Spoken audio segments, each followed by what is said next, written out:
আজি আজি পলাশবাৰী সমষ্টিত আমাৰ মণ্ডল পৰ্যায়ৰ পৰা আমাৰ দলীয় কৰ্মকৰ্তাসকলৰ এখন সভা ইয়াত অনুষ্ঠিত হয় আৰু আগন্তুক দিনত আমি নিৰ্বাচন কেনেকৈ পৰিচালনা কৰা যাব সেই সম্পৰ্কে আজি বিস্তৃতভাৱে আলোচনা কৰা হয় আৰু আমি এইবাৰ নিৰ্বাচন বুথ আৰু শক্তি কেন্দ্ৰৰ পৰা নিৰ্বাচন আমি আৰম্ভ কৰিম আৰু উন্নয়নৰ আমি উন্নয়ন লৈহে আমি উন্নয়নৰ বিষয়টো লৈহে আমি এইবাৰ নিৰ্বাচনত আমি অৱতীৰ্ণ হৈছোঁ।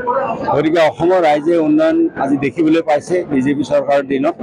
গতিকে ৰাইজে আজি যথেষ্টখিনি উৎসাহ ৰাইজৰ মাজত দেখা গৈছে, ৰাইজে ভাল পাইছে আৰু এই চৰকাৰৰ বৰ্তমান ভাৰতত মোদী ডাঙৰীয়াৰ নেতৃত্বত আৰু অসমত হিমন্ত বিশ্ব শৰ্মা ডাঙৰীয়াৰ নেতৃত্বত আজি ৰাজ্যখন উন্নয়নৰ দিশত আগবাঢ়ি গৈছে আৰু ভাৰতবৰ্ষখনো আজি উন্নয়নৰ দিশত আগবাঢ়ি গৈছে।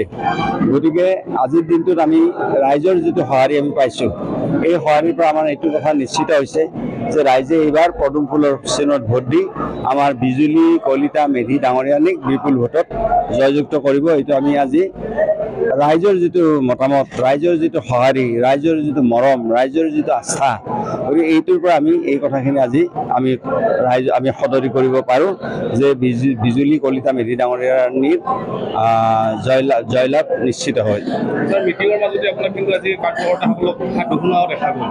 এইবিলাক আৰু মিটিঙৰ পাৰ্ট আৰু আজি আমাৰ ভাৰতীয় জনতা পাৰ্টীৰ দক্ষিণ কামৰূপ জিলাৰ অন্তৰ্গত আমাৰ পলাশবাৰী সমষ্টিত আমাৰ আগন্তুক যি লোকসভা নিৰ্বাচন আছে, এই নিৰ্বাচনৰ সম্পূৰ্ণ এখন প্ৰস্তুতি বৈঠক আৰম্ভ কৰা হয়।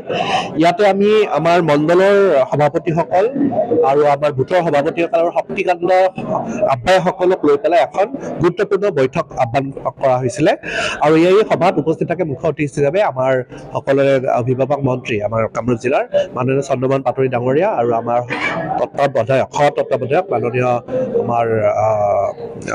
আমাৰ বিজয় গুপ্তা ডাঙৰীয়া, লগতে আমাৰ জিলাৰ বিষয়ববীয়া আৰু মণ্ডলৰ বিষয়ববীয়াসকল ইয়াতে উপস্থিত থাকে। আমাৰ দক্ষিণ কামৰূপত সৰ্বশ্ৰেষ্ঠ ভোট আমি দিয়াৰ এটা পৰিকল্পনা হাতত লৈছোঁ। পলাশবাৰী সমষ্টিত আমাৰ 2,16,000 ভোট, এতিয়া আমি 1,80,000 দিয়াৰ এটা পৰিকল্পনা হাতত লৈছোঁ। কোনোবাখিনিত বাইদেউ ৰাইজৰ মাজলৈ যোৱাত ক'ৰবাত হেৰি হৈছে নেকি?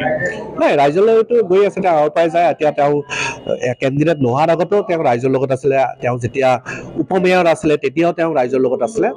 তেওঁ ৰাইজৰ লগত ইতিমধ্যে গৈছে আৰু যিহেতু এটা গুৱাহাটী সমষ্টিত এটা সাগৰৰ দৰে সমষ্টি 10টা MLA কনষ্টিটুৱেঞ্চি থাকে, প্ৰত্যেকটা সমষ্টিত সদায় যোৱাটো এজন কেণ্ডিডেটৰ কাৰণে সম্ভৱ নহয় আৰু সেইটো কাৰণে আমাৰ পলাশবাৰী সমষ্টিটো যথেষ্টবাৰ তেতিয়া ইতিমধ্যে আহিছে আৰু ইতিমধ্যে তেওঁ যথেষ্ট ৰাইজৰ লগত ইতিমধ্যে আজিও যদি তেওঁ ফেচবুক থাকে ভালদৰে তেওঁৰ দলীয় প্ৰচাৰ তেওঁ চলাই আছে।